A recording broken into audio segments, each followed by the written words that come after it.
하나님의 말씀은 신약성경 사도행전 22장 1절부터 16절까지 보겠습니다.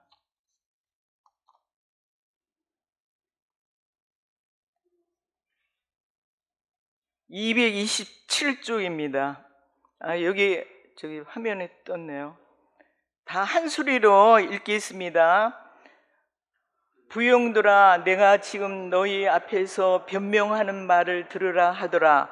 저희가 그 히브리 방언으로 말함을 듣고 더욱 종용한지라. 이어 가로되, 나는 유대인으로 길리기아 다소에서 났고 이 성에서 자라 가말리엘의 문화에서 우리 조상들의 율법이 엄한 교훈을 받았고 오늘 너희 모든 사람처럼 하나님께 대하여 열심하는 자라. 내가 이 돌을 핍박하여 사람을 죽이기까지 하고 남녀를 결박하여 옥에 넘겨놓으니 이에 대제사장과 모든 장로들이 내 증인이라. 또 내가 저희에게서 다메섹 형제들에게 가는 공문을 받아가지고 거기 있는 자들도 결박하여 예루살렘으로 끌어다가 형벌받게 하려고 가더니 가는데 다메섹에 가까웠을 때에 오정쯤 되어 후련히 하늘로서 큰 빛이 나를 둘러 비치매 내가 땅에 엎드러져 들으니 소리소 가로되, 사울아 사울아, 내가 왜 나를 핍박하느냐 하시거늘 내가 대답하되, 주여 누구시니까 하니 가라사대, 나는 내가 핍박하는 나사렛 예수라 하시더라. 나와 함께 있는 사람들이 비침 보면서도 나더러 말하시는 이 소리는 듣지 못하더라. 내가 가로되, 주여 무엇을 하리이까? 주께서 가라사대, 일어나 다메섹으로 들어가라. 정한 바 너희 모든 행할 것을 거기서 누가 이르리라 하시거늘 나는 그 빛의 광채를 인하여 볼 수 없게 되었으므로 나와 함께 있는 사람들이 손에 끌려 다메섹에 들어갔노라. 율법에 의하면 경건한 사람으로 거기 사는 모든 유대인들에게 칭찬을 듣는 아나니아라 하는 이가 내게 와 곁에 서서 말하되, 형제 사울아 다시 보라 하거늘 즉시 그를 쳐다보았노라. 그가 또 가로되, 우리 조상들이 하나님이 너를 택하여 너로 하여금 자기 뜻을 알게 하시며 저희 의인을 보게 하시고 그 입에서 나오는 음성을 듣게 하셨으니 내가 그를 위하여 모든 사람 앞에서 너희 보고 들은 것의 증인이 되리라. 이제는 왜 주저하느냐? 일어나 주의 이름을 불러 세례를 받고 너희 죄를 씻으라 하더라. 이 내용은 다 아는 말씀이기는 하지만 다시금 이렇게 떠올리게 하기 위해서 지금 1절부터 16절까지 이렇게 긴 성경을 읽었는데요. 우리가 로마서 8장에 보면 그리스도의 영이 없으면 그리스도인이 아니라 그랬거든요. 근데 우리가 그리스도인으로서 던져야 할 질문, 제일 첫 번에 우리가 정말 물과 성령으로 거듭났다면 머리로만 아는 것이 아니라 확신이 있는 자라면 자기의 간증이 있어야 돼요. 이 땅에 수많은 교회가 많지만 이렇게 간증이 없이 그냥 교회 왔다 갔다 종교인으로 다니는 사람들이 엄청 많거든요. 뭐 직분을 맡은 사람이라 할지라도 그 직분이 하고는 하나님하고는 아무 상관이 없는 거거든요, 사실은. 그래서 여기 삼성교회는 제가 어떤 말씀을 전해야 될지, 제가 이 삼성교회는 1964년 6월달 첫째 주에 여기 이영란 사모님이라고 성교 목사님 사모님으로 인해서 여기 처음으로 나오게 됐어요. 제가 사실 미션 스쿨 다니게 된 계기로 해서 교회는 중학교 1학년 때부터 다니기는 했고, 또 영랑교회 한경재 목사님이 목회하실 때에 그 교회를 다녔었어요. 다니기는 다녔는데 저는 믿어지지가 않았어요. 이 성경도 믿어지지도 않고, 목사님 말씀, 그 유명하신 그 성자 목사님 말씀을 듣는데도 뭐 틀린 말이 아니다, 안 좋다, 그런 입장에서가 아니라 저는 믿어지지가 않았어요. 그러니까 그냥 앉아만 있다가 뭐 이렇게 성령 시간에 제일 먼저 나갔었어요. 뭐 너무 막 그거 앉아있는 게 힘이 들더라고요. 왜냐면 믿어지지도 않고 뭐 희한한 소리 하는 거 같아요. 뭐 금 나와라 뚝딱 하면은 금이 나오고 도깨비 방맹이로 두들기면 그런 식으로 그게 뭐 아멘이 되고 그러지를 않았어요. 근데 이제 미션 스쿨 다니니까 주일마다 교회를 나가라고 그러고, 그러니까 안 다닐 수가 없어서 그냥 어쩔 수 없이 그냥 다니기만 했어요. 그냥 몸만 왔다 갔다. 그랬는데 고등학교 3학년 그 선교 목사님, 지금은 이제 선교 목사님이 사모님이 됐는데 고3 때 제 짝이 됐어요. 짝이 됐는데 제가 삼성교회는 나가지는 않았어도 그때 당시에 뭐 주일학교 선생님들, 뭐 학생부, 뭐 이런 사람들 이름은 다 외워요. 왜냐하면 점심시간이면 다른 반 애가, 삼성교회 다니는 애가 그 이영란 사모하고 같은 교회를 다니니까 도시락 싸가지고 온 거를 우리 교실에 갖고 와서 먹어요. 먹는데 뭐 무슨 희국이가 어떻고 뭐 하는석이가 어떻고 뭐 이름을 그냥 부르면서 얘기를, 자기네 교회 얘기만 하는 거예요. 나는 뭐 알지도 못하는 사람인데.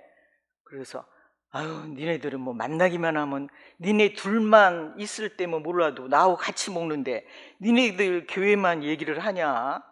제가 그랬어요. 한 번은 뭐 지네들끼리 막 얘기를 하고 그러니까. 그리고 믿어지지도 않고 그러는 상황에 있는데 어느 날 걔가 그러더라고요. 너 삼성교회 한번 올래? 그러더라고요. 그래서 제가 이랬어요. 아니, 교회 안 다니는 사람한테 니네 교회 가자 그래 되는 게 원칙이 아니야? 나 저기 영락교회 다니는 거 뻔히 알면서 니네 교회 가자 그러는 사람이 어딨냐? 내가 그랬어요. 그랬더니 아무 소리 안 하더라고요. 그러더니 뭐라 그러냐면, 저기 우리 교회 저기 전도사님이 설교를 하시면 화살 꽂히는 거 모양 확 꽂힌대요. 그래서 아니, 설교를 어떻게 하길래 화살처럼 꽂혀지나? 그 호기심이 나는 거예요. 그렇게 얘기는 했지만. 그래가지고 제가 그러면 내가 한번 가보겠다 그랬어요. 그래가지고 이제 삼성교회를 나가게 됐어요. 근데 진짜 걔 말대로 그때 당시에는 정동석 목사님이 아니라 전도사님이었을 때예요. 그리고 의자도 이런 아주 정식 의자가 아니라 왜 포장마차 집에 가면은 이렇게 등 없는 의자 있잖아요. 나무로 이렇게 어설프게 만든 그런 의자예요. 그래가지고 설교 끝나고 나면 그냥 또 통성기도 시간이 있어요. 근데 막 삐그덕 이제 막 그냥 소리를 내면서 강흥석 군사님 막 한복을 입으시는데요, 이 치마가 막 내려가는 것도 모르고 코가 막 국수처럼 늘어져가지고 그냥 삐그덕 기도하시고, 저는 기도가 안 되니까 안 믿어지는 사람이 무슨 기도를 하겠어요. 근데 눈 뜨면 이상하게 생각할까봐 이제 하도 삐그덕거리고 그냥 울고불고 난리치는 소리가 나길래 생을 뜨고 이렇게 보니까 나중에 알고 보니까 그 강흥석 군사님이에요. 그리고 남자석에는 그냥 이렇게 뚱뚱하신 서선덕 장로님이 더 소리가 요란한 거예요. 삐그덕 이 의자가. 그래가지고 뭐 우시면서 기도하시고, 도대체 정말 하나님이 살아계신가? 살아계시지 않으시면은 저렇게 울고불고 그러지 않으실 텐데, 그런 생각이 들고 그 정동성 목사 전도사님이 설교를 하시는데 지금도 기억이 나요. 기도에 대해서 설교를 하시는데 화살같이 꽂혀져 가지고 일부러 생각하려고 그래서 그런 생각하는 게 아니라 일주일 내내 그 생각이 나는 거예요. 밤이나 낮이나. 그래가지고 그러면은 나도 기도를 해봐야 되겠다. 뭐 그런 거 간증하고 그러면은 시간이 너무 많이 걸릴 것 같아가지고요. 하여튼 그런 거를 계기로 해가지고 여기 삼성교회 이제 계속해서 나오고 기도를 하게 되고 이래서 정말 하나님이 살아계시다는 거, 그게 믿어져가지고 뭐 저는 산기도나 뭐 누구한테 안수기도 받고 뭐 철야기도도 해보지도 않고 그러는데 목사님이 기도에 대해서 말씀하시는 거를 듣고 그때부터 정말 하나님이 살아계시면 죽을 때까지 믿고, 그렇지 않으면 지금 고3 때 인류대학교를 들어가는 게 목적이지, 지금 뭐 하나님이 살아계시니 안 계시니 그게 문제지 않지 않느냐, 그런 생각이 막 이렇게 접으려고 하는데도 안 접어지는 거예요. 그래가지고 기도를 하다가 혼자서 기도를 하다가 은사라는 은사 체험을 다 하고 뭐 학원 가는 거 또 안 가고, 학교 끝나고 나서 그때 당시에 여자 교장 선생님인데 인류 대학률을 올린다고 한 반에 2명씩 뽑아가지고 학교 농구 선수 합숙소에다가 우리를 넣어줘가지고 거기서 합숙을 했을 때거든요. 근데요, 뭐 기도를 하고 막 이러니까 그냥 그것만 하고 싶은 거예요. 학원이고 뭐 인류대학이고 뭐 결혼이고 뭐. 제가 인류대학교 가는 목적은 좋은 대학을 졸업을 해야 좋은 신랑을 만날 수 있고 좋은 사람을 하고 결혼할 수 있지 않은가, 그런 목적으로 했었거든요. 그런데 모든 게 다 접게 되더라고요, 저절로. 그래가지고 오로지 그냥 기도만 열심히 꼭 그 교회에 가서 기도해야 되는 줄 알고, 그때는요 저 종로 2가 EMI 영어 학원에 다녔을 때인데, 그거 끝나고 나면 문화동 가는 게 한 번 타는 게 아니라 2번 갈아타야지 문화동에 가야 돼요. 그런데도 2번 갈아타면서 거기 열심히 교회에 가가지고 기도를 하려고 마음을 작정을 하고 눈을 감고 있기는 하는데도 뭐 막상 기도를 하려고 그러는데 무슨 기도를 해야 되는지 뭐 알 수가 없어서 눈만 감고 앉아 있다가 한 보름은 눈만 감고 앉았다가 왔다 갔어요. 뭐 하나님이 살아계시면 무슨 소식이 오겠지. 죽은 하나님이 아니고 산 하나님이라면. 그런 생각을 가지고 열심히 가가지고 그냥 눈 감고 앉았다가 오고 눈 감고 앉았다가 오고 그랬어요. 근데 막 보름쯤 되니까는 뭐 내가 뭐 생각지도 않은 건데 알지도 못하고 기억나지도 않았는데 어렸을 때부터 제가 잘못한 거를 한 장면 한 장면 한등기 보여주듯이 보여주시더라고요. 왜냐하면 내가 죄인이기는 죄인이지만 나는 학교 오고 교회하고 집만 왔다 갔다 모범생이고 내가 죄 없다고 얘기할 수는 없지만 내가 뭐 그렇게 죽을 죄인이고 못된 죄인이라는 게 실감이 안 나는 거예요. 죄의식을 못 느끼는 거예요. 그래서 그런가 한 장면 한 장면 보여줘가지고 하나님 잘못했어요 그것만 했어요. 그러고 나니까 막 혀가 꼬부라져가지고 막 이상한 말이 나오고 뭐가 또 보이고 들리고 뭐 막 그러는 거예요, 모든 게. 그래가지고 정말 하나님이 살아계시구나, 하나님이 살아계시다는 것만 그게 저는 믿음인 줄 알았어요. 그때 당시에는 믿음이 좋은 사람, 내가 믿음이 좋은 사람으로 되어져 있구나, 그렇게 착각을 했었어요.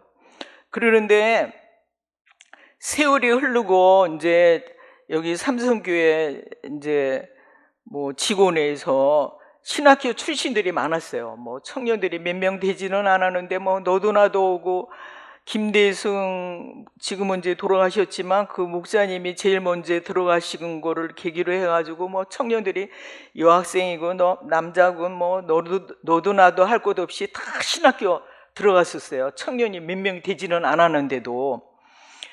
그러는데 뭐 직원회에서 저는 뭐 전도사라는 거는 상상도 해보지도 않았어요. 교회는 다녔어도. 그런데 직원회에서 그때 당시에 3명이 여학생이 3명이 졸업했어요. 신종순 전도사님이랑 이영란 사모님이랑 저랑 3명이 졸업을 했는데, 그 3명 중에서 삼성교회 여전도사로 이제 앞으로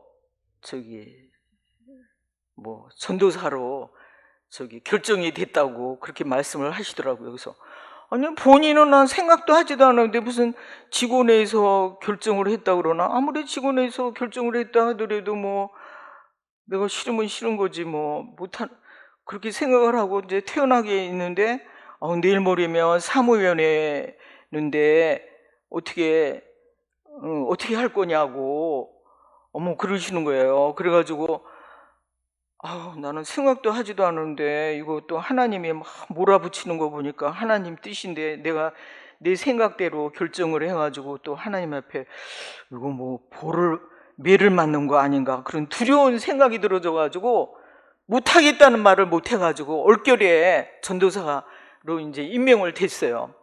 임명을 됐는데 뭐 제 깐에는 그냥 뭐 새벽기도 안 하든 새벽기도를 하려니까 너무너무 막 잠이 부족하고, 새벽기도 끝나고 나면 또 우리 집이 교회 다니는 사람이 없으니까 이제 식구들한테, 안 믿는 사람들한테 잘 보여야지 빚된 생활인 걸로 생각을 해가지고, 새벽기도 끝나고 나서 집에 와가지고 자고 싶기는 한데, 안 믿는 올케한테 점수 따기 위해서 빨래하면 빨래 일하는 거 도와주고, 설거지하면 설거지하는 거 도와주고, 그러고서는 이제 또 교회 출근하고, 또 그때 당시에는 또 퇴근 시간이 없었어요. 정해진 시간이 없었어요.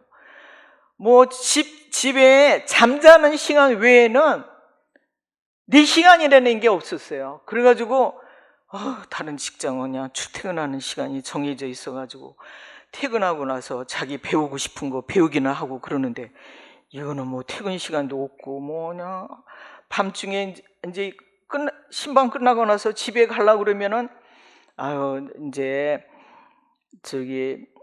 그때 당시에 정동성 목사님이 설교하시는 것도 뭐 체질이 바뀌어져야지 하나님의 말씀을 순종할 수가 있지, 체질이 안 바뀌어지면 이 말씀이 옳은 거를 알고 좋은 말씀인 거를 알지만 순종할 수가 없다고, 그런 말씀을 귀가 닳도록 하셨어요. 그래가지고 설교를 열심히 제가 노트에다가 적었어요. 설교를요.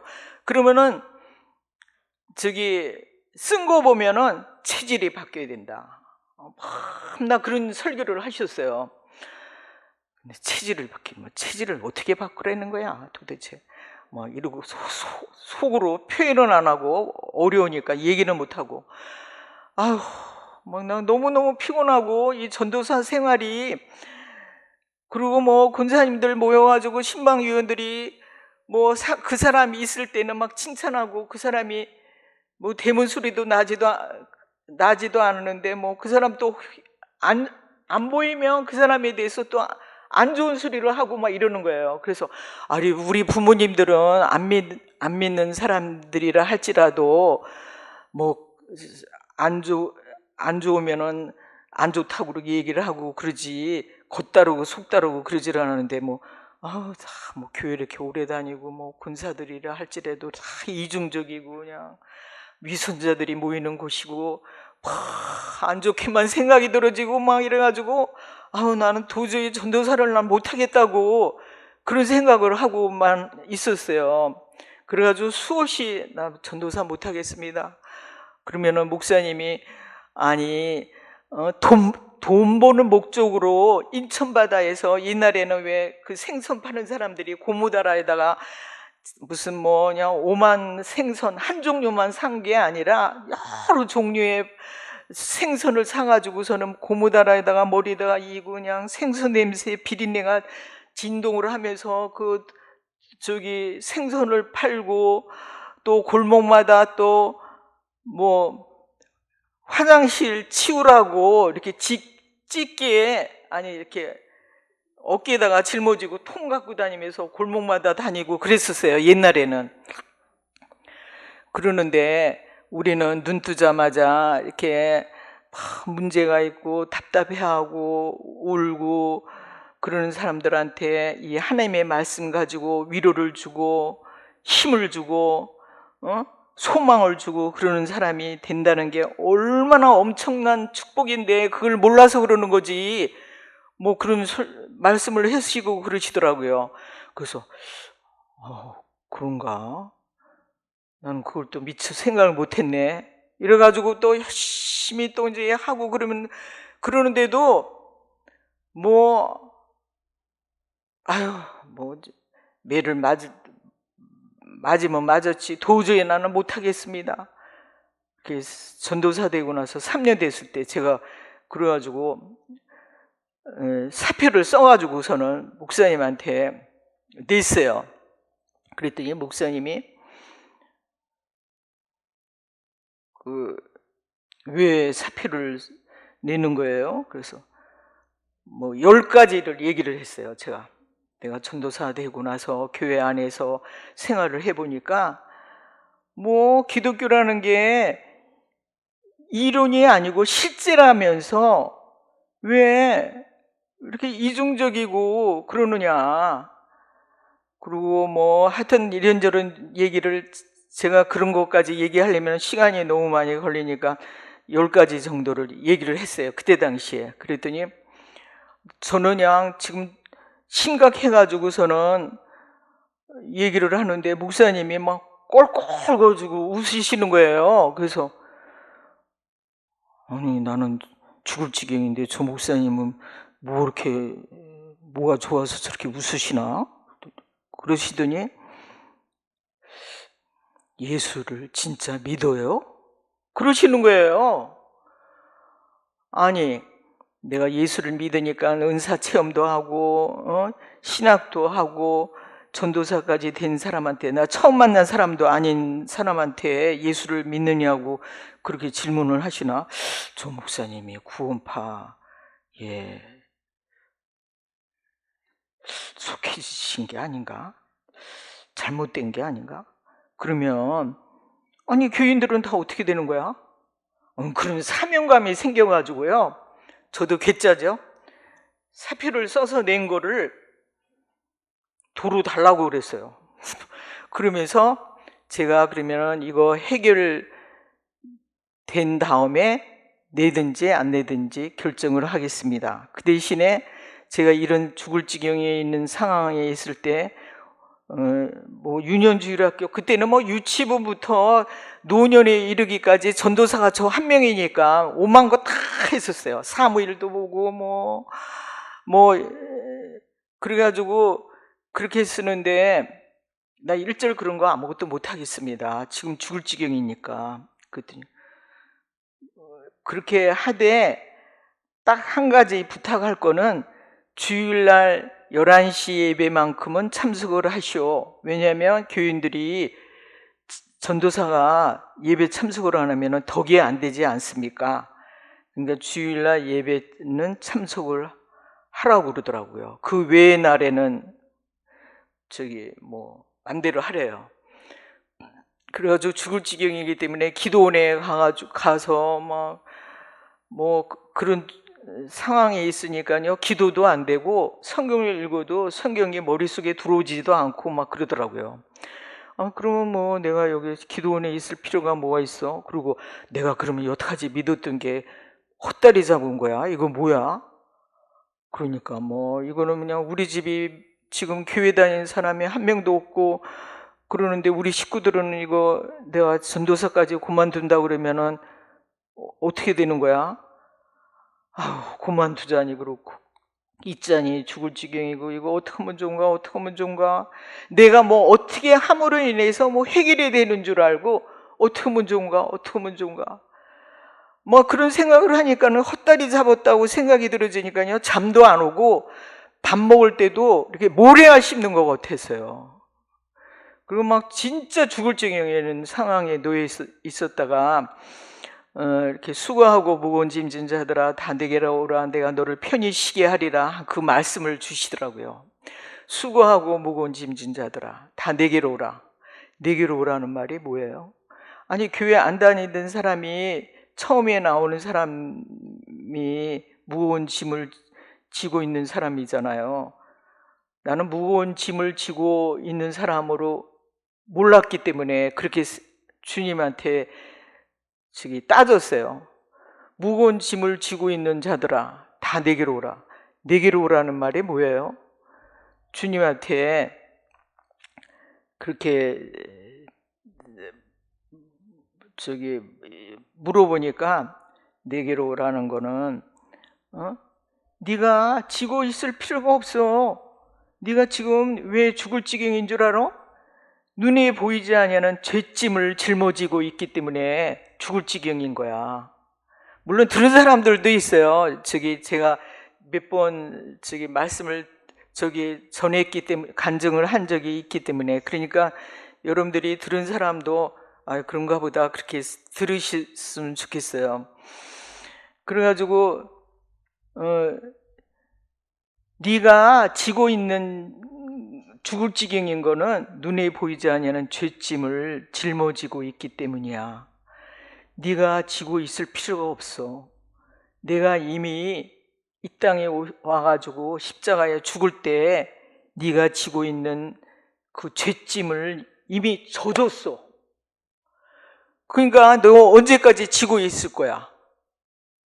그러시더라고요. 어머, 그래요? 내게로 오라. 내가 너를 편히 쉬게 하리라. 다른 사람이 아니라 이미 져줬다는 것을 이렇게 성령으로 말미암아 그게 알아지니까 이렇게 내가 짐을 지고 있기 때문에 지금 죽을 지경이라는 것을 알게 되고 그 무거운 짐을 내가 그러면 무거운 짐을 지고 있을 필요가 없네요. 그거를 순간적으로 깨달아지더라고요. 그러니까 뭐 사람이 아니라 성령으로 말미암아 주님이 주시는 그 쉼이 임하더라고요. 그 안식이. 그러니까 안식일의 주인 되시는 주님이 내 안에 임하니까 뭐 그냥 나를 꽁꽁 묶어가지고 숨만 그냥 그러고 쉬고 있는 그런 상황이었었는데 그게 알아지는 순간에 그냥 이렇게 노임을 받게 된 거예요. 그래가지고 그냥 진짜 살게 된 거예요, 제가요. 그런 거와 이런 간증을 할 수 있는 거와 마찬가지로 여러분들도요, 나는 뭐 배운 게 없어. 뭐 나는 말주변이 없어. 저도 말주변이 없고 표현력이 없어서 그걸 굉장히 고민을 많이 하던 사람 중에 한 사람이거든요. 근데 어느 날 주님이 그러시더라고요. 너 말주변으로 표현력으로 나를 증거할 생각하지 말어. 너 하나 깨달았으면 하나만 전해. 하나 깨달았는데 10개 깨달은 거 모양. 막 주석을 저는요 이제 목사님이 그때 부흥 강사로 남한일 때 다녔을 때예요. 그래서 이제 수요일 날 목사님이 안 계시면은 설교를 못 하는데도 할 사람이 없으니까 제가 했어요. 잘해서 한 게 아니라. 그러면은요 주석책을 신학교에 가가지고 유명한 목사님들 주석책을 7권 펴놔요. 예를 들어서 제가 마태복음 11장 28절에 대해서 이번 수요일날 설교를 해야 되겠다 그렇게 생각을 하면 그 말씀을 쭉 펴놔요. 7권을. 그래가지고 이제 그냥 은혜스러운 말을 뽑아놔요. 이렇게 다 뽑아놔가지고 서론, 본론, 결론 그래가지고 이제 설교를 짠 거예요. 짜가지고 그게 제대로 잘 표현이 돼서 이제 예배 끝나고 나서 은혜 받았습니다 이러면은 은근히 이 어깨가 올라가는 거예요. 나도 모르게. 그러는데 준비는 그냥 죽으라고 했는데도 제대로 표현을 못했으면 쥐구멍이라도 있으면 들어가고 싶은 거예요. 2번 다시 하고 싶지가 않은 거예요. 그랬었어요. 그러니까 주님께 영광이 아니라 내 영광. 그랬었어요. 그랬었는데 주님이 그러시더라고요. 너 말주변, 뭐 표현력 그런 거 가지고 전할 생각하지 마라. 네가 하나 깨달았으면 하나만 전해. 말주변 없으면 없는 대로, 표현력이 없으면 없는 대로, 너 생김새대로 그냥 너 하나 먹었으면 하나만 얘기해. 그렇게 말씀을 하시더라고요. 그래서 그 다음부터는 말주변이 없고 표현력이 없는 거를 접게 되더라고요. 그것 때문에 제가 전도사도 안 하려고 수없이 안 하는데도 불구하고. 그러니까 여러분들도요, 제가 바람은 정말 거듭나셨다면은 뭐 간증을 잘하려고 애를 쓸 필요도 없어요. 그냥 깨달은 거, 하나님 앞에 받은 거, 그거 하나님 앞에 은혜 받은 거, 그것만 전하시면 되는 거예요. 그냥 그대로. 그래서 뭐 나는 지식이 있고 없고 그게 문제가 아니라 정말로 거듭나서 확신이 있고 하나님의 자녀가 됐다면 그 깨달은 것을 날마다 이렇게 나하고 접하는 사람들에게 자꾸 입을 벌리라 그랬잖아요. 입을 벌려서 이렇게 자기 간증이 있을 뿐만 아니라 입을 벌린 책임이 있는 거예요. 거듭난 사람들에게는. 그리고 또 두 번째는 예수님을 직접 만나가지고 그분과 교제한 체험이 있어야 되거든요. 신앙이라는 거는 신자는 믿을 신이거든요. 앙이라는 거는 바라보는 거예요. 나를 보는 게 아니라 주님을 바라보는 거. 그게 믿음이에요. 나는 아무것도 아니구나. 2부 예배 때 김 목사님이 말씀하신 대로 머리로만 나는 아무것도 아니라는 게 아니라 주님이 오시면 빛 대신 주님이 오시니까 내 이 잿덩어리라는 거, 이 아담의 자손 그 유괴 사람들이 막 들통이 나잖아요. 누가 지적을 하지 않아도 막 그냥 썩어서 냄새 나고 뭐 고약스러운 거 그런 게 다 뭐 이런 환경 저런 환경을 통해서 건드릴 때마다 막 나오는 거예요. 그러니까 내가 믿을 존재가 아니구나. 믿을 사람은 주님뿐이구나. 그냥 주님만 바라보게 되지는 것이 신앙이잖아요. 그러니까 여러분들이 이렇게 정말 주님을 만나서 그분과 교제한 체험이 있어서 정말 이 사도 바울도 여러분들이 조금 전에 읽어서 다 아는 말씀과 같이 막 예수님을 믿는 사람들을 이렇게 잡아가고 막 그랬던 사람이잖아요. 그리고 막 이 사도 바울이 이제 사울이 바울이 되기까지 주님을 만남을 통해서 유대인들이 막 바울을 막 죽이려고 막 그랬었잖아요. 그런 사람들 앞에서 이 사도 바울이 간증을 하는 거예요. 뭐라고 간증을 하냐면 그 유대인들이 막 이 바울을 보고 분노와 의심의 눈초리로 자신을 쏘아보고 있는 유대 군중들을 향해서 자신이 체험한 것을 기쁨과 감격의 눈물을 흘리면서 다메섹 도상에서의 대회심 사건, 그거를 이야기를 했잖아요. 간증을 했잖아요. 그러니까 이 사도 바울이 주님을 만났을 때에 음성을 들을 때에 주님 누구십니까? 그랬잖아요. 정말 주님이 어떤 분이라는 것을 누구를 만나든지 간에 아주 자신만만하게 이야기할 수가 있어야 되잖아요. 그러니까 이 사도 바울은 주님 누구십니까?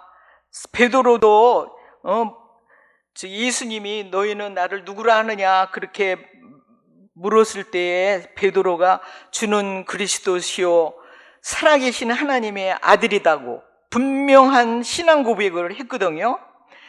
그러니까 이 교회는 분명한 신앙 고백 위에 세워지는 것이 교회예요. 이 세상에 어떠한 것으로 세워지는 것이 아니라 여러분들 한 사람 한 사람들의 신앙 고백으로 인해서 세워지는 거예요. 무형교회. 교회라는 것은 유형교회, 이 삼성교회 지금 이렇게 세워진 교회를 유형교회이고 우리가 눈에 보이는 교회가 있고, 무형교회라는 거는 눈에 보이지는 않지만 뭐 껌둥이건 흰둥이건 뭐 황인종이건 뭐 생긴 게 어떻게 생겼든 환경이 어떤 환경에 놓여있든 내가 어떤 사람으로 태어났든 상관없이 거듭난 사람은 어느 누구든지 간에 다 이렇게 고린도전서 3장 16절에 있는 말씀과 같이 여러분들 한 분 한 분이 성전이고 또 이렇게 우리 안에 주님이 거하는 그런 사람이 되어졌잖아요. 예? 그렇기 때문에 정말 이렇게 예수님에 대한 분명한 신앙 고백이 있어야 돼요.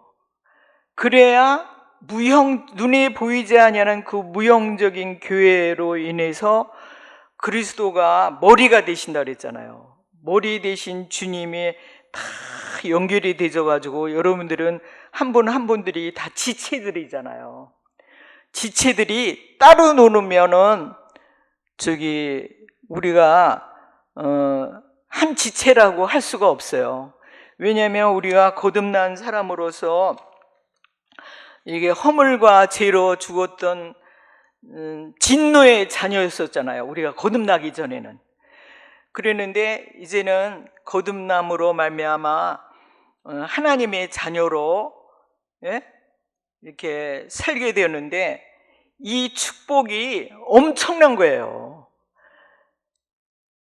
그러니까 이 믿음이 하나님으로부터 온 선물이라 그랬는데 이 선물을 받은 사람은 어떤 환경과 어떤 상황에 놓였다 할지라도 뭐 사람들에 의해서 무너지고 넘어지고 뭐 그러는 것이 아니라 반석 대신 그리스도 위에 쓴 사람, 즉 다시 말하자면 예수를 모신 사람은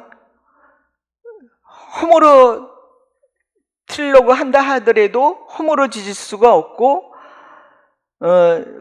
거듭나지 아니한 사람, 반석 대신 그리스도가 없는 사람이라야 이렇게 모래 위에 세운 집것처럼 다 무너질 수밖에 없는 거잖아요.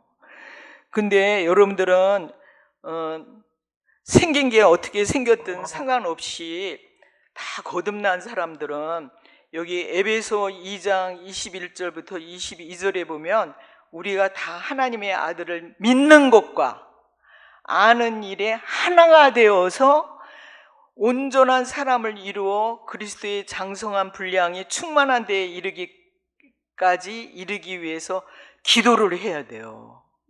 여러분들 자신들이 장성한 그리스도의 분량까지 잘할 수는 없어요. 근데 머리 대신 그리스도께 붙어 붙어 있을 때라야 지체가 공급함을 받아가지고 이렇게 정말 주님을 기쁘게 드릴 수 있는 그런 교회가 될 수가 있거든요. 그러니까 우리가 거듭난 사람이 아무리 훌륭한 사람이라 할지라도 이 육은 거기서 거기에요. 육에서 나온 것이 아니라 영으로 말미암아 깨달아진 것만큼, 먹은 것만큼, 내 것이 된 것만큼 우리가 내놓을 수가 있잖아요.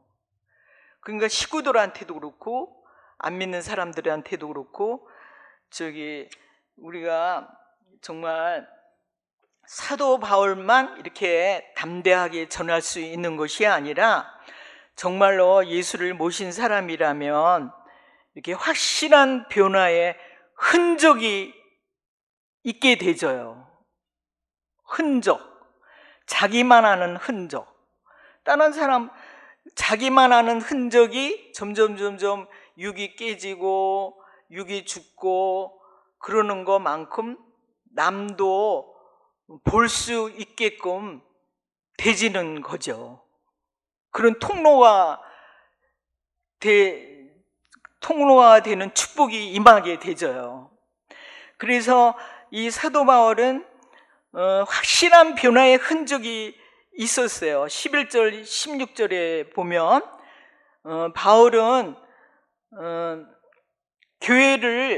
주님을 만나기 전에는 교회를 핍박하려 이글거리던 그 눈이 일순간에 어두워지고 교회를 향한 증오와 분노의 감정으로 휩싸였던 전 인격이 고꾸라지고 말았어요. 주님의 음성을 듣고 빛을 본 후로는.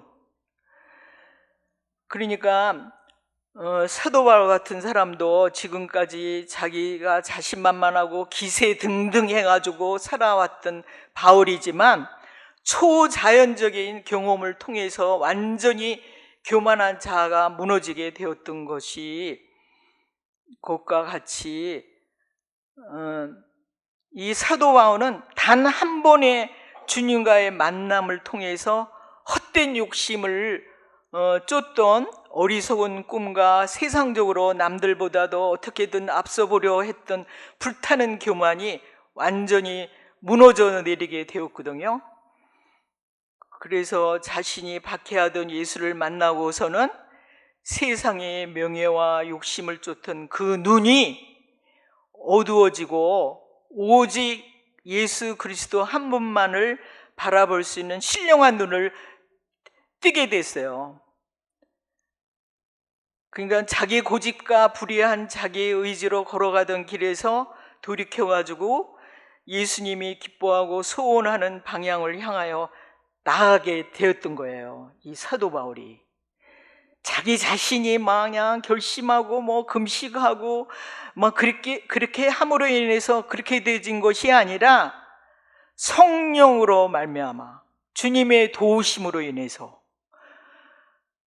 그런 사람으로 바뀌어진 것을 여기 빌립보서 3장 7절 9절에도 보면 이 사도 바울은 이 세상의 것을 해로 배설물로 여기면 그리스도를 얻고 그 안에서 발견되려 함이니, 그러니까 자기 꿈과 가치관과 삶의 방향 자세가 확실한 변화의 흔적이 있어야 돼요.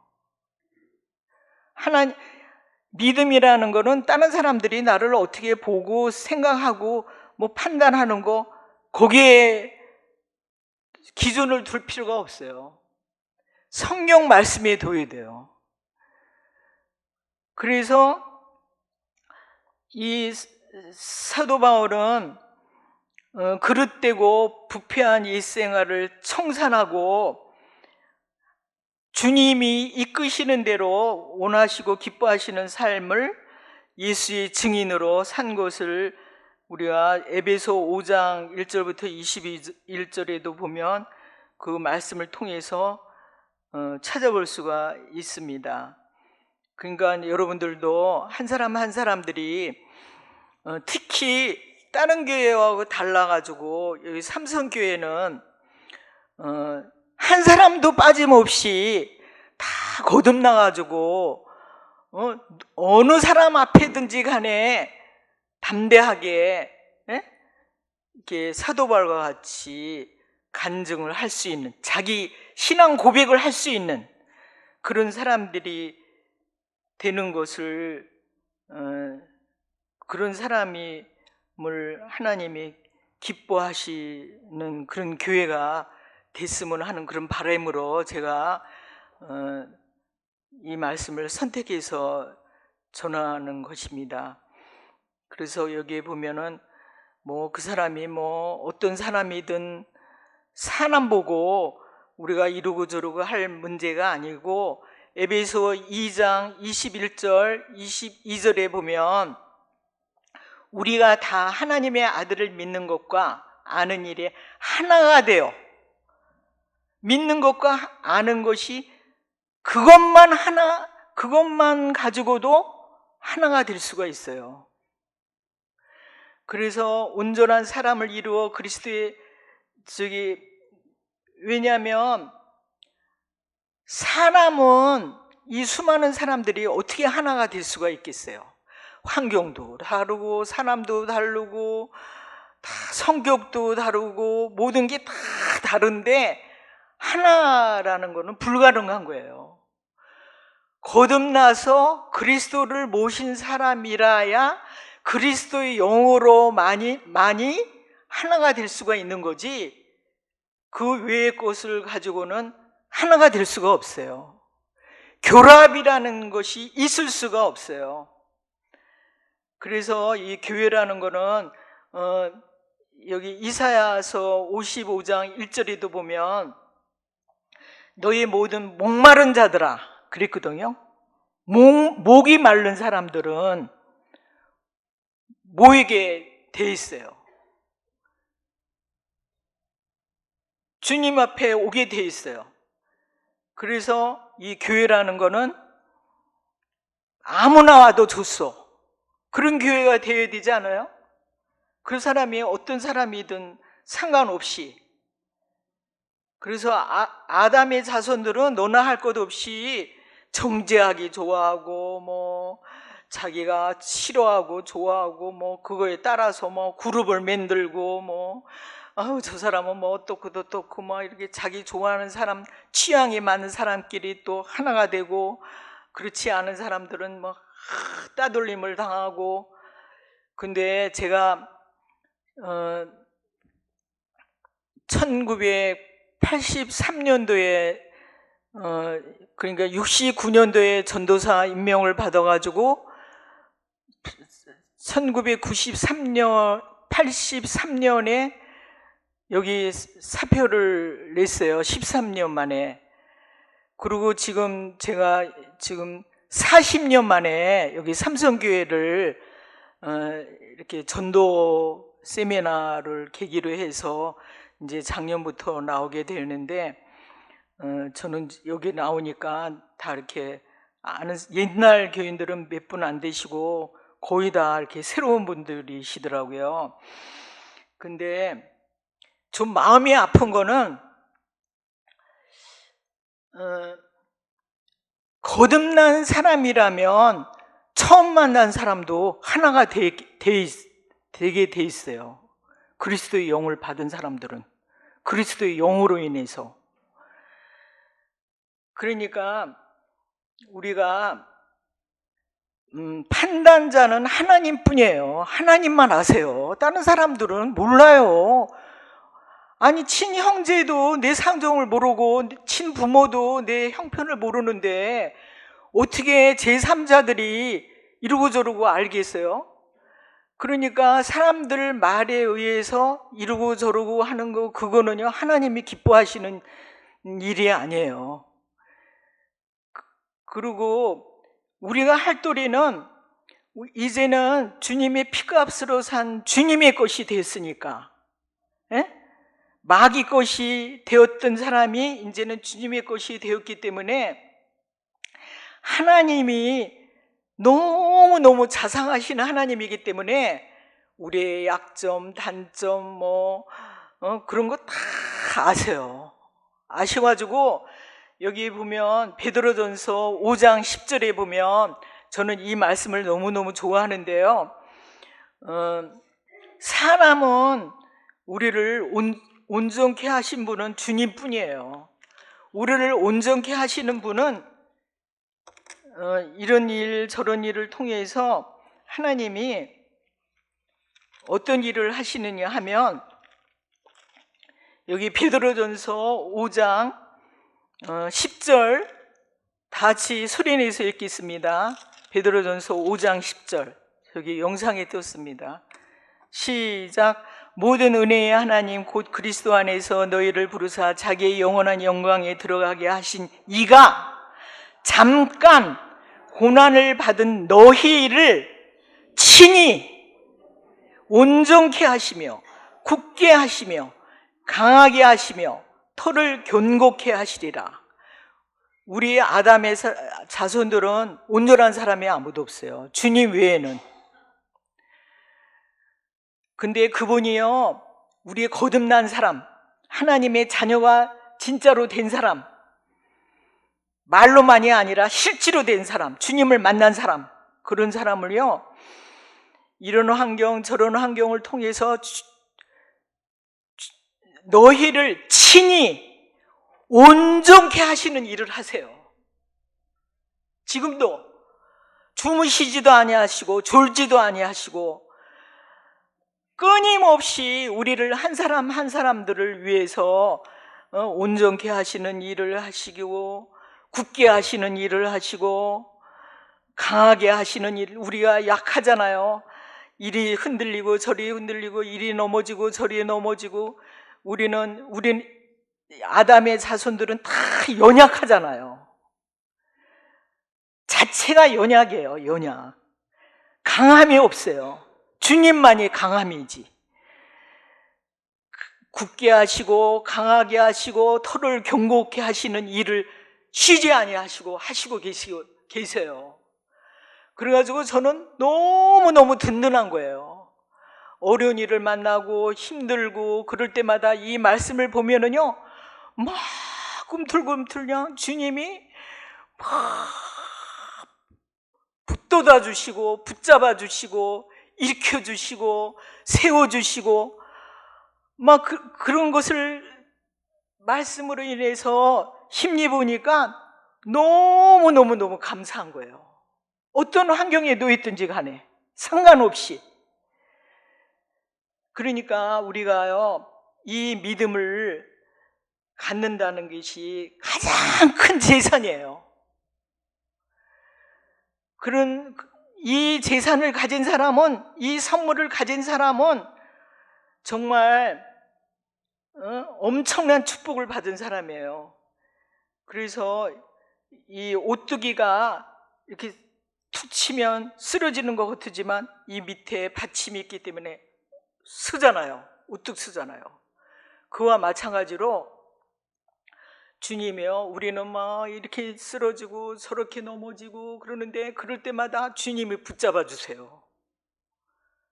우리와 함께 해주세요. 우리를 내버려 두는 적이 없어요. 단 한순간도. 내가 그렇게 생각을 하는 거지. 이 육이. 하나님은 세상 끝날까지 나를 붙들고 계시고 나와 함께 하시고 나를 사랑하시기 때문에 이런 환경 저런 환경을 허락을 하시는 거예요. 그러니까 얼마나 감사할 일이에요. 우리가 정말로 감사할 일이죠. 그래서 여러분들은 이렇게 고린도후서에 있는 말씀과 같이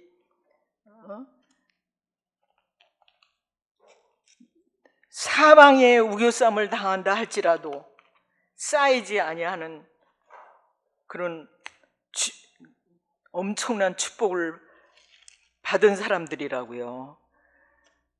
쌓이지 아니하게 되고, 거꾸러뜨림을 받았다 할지라도 거꾸러지지 아니하고, 예? 여기 고린도 후서 4장 8절에 보면, 8절 9절에 보면 우리가 사망으로 우겨쌈을 당하여도 쌓이지 아니하며, 답답한 일을 당하여도 낙심하지 아니하며, 핍박을 받아도 버림받지 아니하며, 거꾸로뜨림을 당하여도 망하지 아니하고, 그런 사람이 된 거라고요. 주님께서 피 흘려 죽으심으로 말미암아 그런 위치의 사람으로 세워주셨어요. 그랬는데 낙심할 것이 무엇이며 두려워할 것이 뭐냐고요. 그러니까 아무쪼록 여러분들은요, 정말로 여기 히브리서 12장 2절에 있는 말씀과 같이 믿음의 주여 또 온전케 하시니 예수만 바라보며 나아가는 아름다운 지체들이 되셔서 한 사람도 나오자가 아니라 이 사도 바울과 같이 정말로 이렇게 자기 간증거리가 있고, 또 주님을 만남으로 말미암아 날마다 주님의 말씀으로 인해서 승리한 그런 체험이 있는 자들이 되어서 정말 하나님이 기뻐하시는 교회, 신자가 아니라 정 목사님을 통해서 여러분들이 귀가 닳도록 들은 말씀과 같이 성도가 되어서 이 삼성교회는 이 오나팔 되기 전에, 불기 전에 다 성도의 위치로 바뀌어져서 이 말씀이 그냥 머리로만 아는 것이 아니라 육비에 신비에 새겨져서 뭐 감옥에 들어갔든 뭐 어디에 들어갔든 어떤 핍박과 어려운 가운데 놓여있다 할지라도 이 살아있는 말씀이 이렇게 쏟아져 나오는, 주님께 받은 거를 내놓을 수 있는 그런 통로들이, 나는 죽고 그리스도만 살아나는 그 초대교회 같은 그런 역사를 일으키는 이 계시록을 만방에 전하는, 또 이렇게 이 육이 죽고 날마다 죽는다 그랬잖아요. 사도 바울이 죽어서 예수님이 내 마음에 오셔서 마음껏 주님으로부터 마음껏 쓰임을 받는 그런 성도가 되는 삼성교회가 되시기를 바라는 마음으로 이렇게 두서없이 제가 말씀을 전했습니다. 지금 통성기도 잠깐 하고 주기도문으로 끝나겠습니다.